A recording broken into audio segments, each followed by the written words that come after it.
ታሪክ አለ። ጌታችን ክርስቶስ ሕሙማነ ሥጋን በተአምራቱ ሕሙማነ ነፍስን በትምህርቱ ይፈውስ ነበር። የደከሙትን የሚያነሳ የወደቁትን የሚያበረታ የሰማይ አምላክ ማን ነው? ዛሬስ እኛን የሚያበረታን ማን ነው? እግዚአብሔር። እንደ ኑሮ ውድነቱ በዚህ ዘመን እንዳለብን ነገር እግዚአብሔር ባይረዳን እዚህ መገኘት እንችል ነበር? በጣም በጥቂቱ እኮ ሰይጣን ሊያዘገየን አስቦ ነበር። ዛሬ ዓለም ላይ የተፈጠረውን ችግር እንደ ችግር አድርጎ ከዚህ ከስብከት ኬላችን በነዳጅ እጥረት ምክንያት ወንድሞች እኛ ተኝተን በማታ ነዳጅ ፍለጋ መኪና ሲፍለጋ ሲርመሰመሱ ነበር።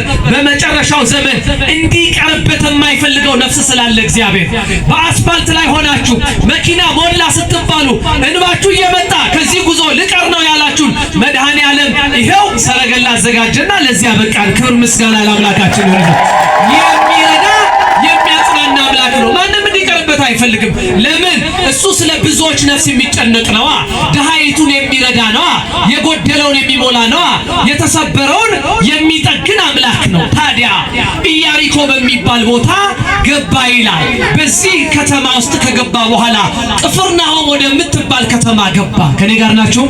ቅፍርናሆም የምትባል ከተማ ገባ። ክርስቶስ በኪደተ እግሩ ተደራሽ ያላደረገው ማህበረሰብ ክፍል የለም።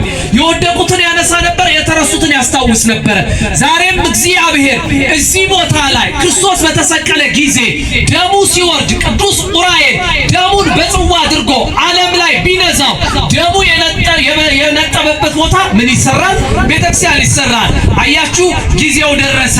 ከብት ይውልበት የነበረውን ቦታ ማንም የማያስተውለውበት ቦታ የክርስቶስ ደም ስለፈሰሰበት ምኑ ስለፈሰሰ? ደሙ ስለፈሰሰ ከብዙ ዘመን በኋላ እግዚአብሔር አባቶችን አስነሳ፣ ልጆችን አበረታ። ቤተ መቅደሱ ይሰራል አይሰራም? ይሰራል አይሰራም? ይሰራል። እናመሰግንበታለን። ለዓመቷ ጊዜ እንመጣለን ለቅድስታና እግዚአብሔር ለዛ ሰው ይበለን። ቤተ ክርስቲያን በየሄደችበት ቦታ ማስተማር፣ መመለስ፣ መገሰጽ የቤተ ክርስቲያን ልማድ ነው። ከማን ተምራለች? ከአምላኳ ተምራለች። የሆነ ሰው ቤታችንን ትቶ ከሄደ በኋላ ሃይማኖት ከቀየረ በኋላ ማልቀስ አያስፈልግም። ቀድሞውኑ ስራውን መስራት ይገባል አይገባም? ይገባል። ትላንትና ባለመስራታችን ምክንያት፣ ትላንትና ባለመበርታታችን ምክንያት ብዙዎች ከኛ ጋር የነበሩ ዛሬ ከኛ ጋር የሉም።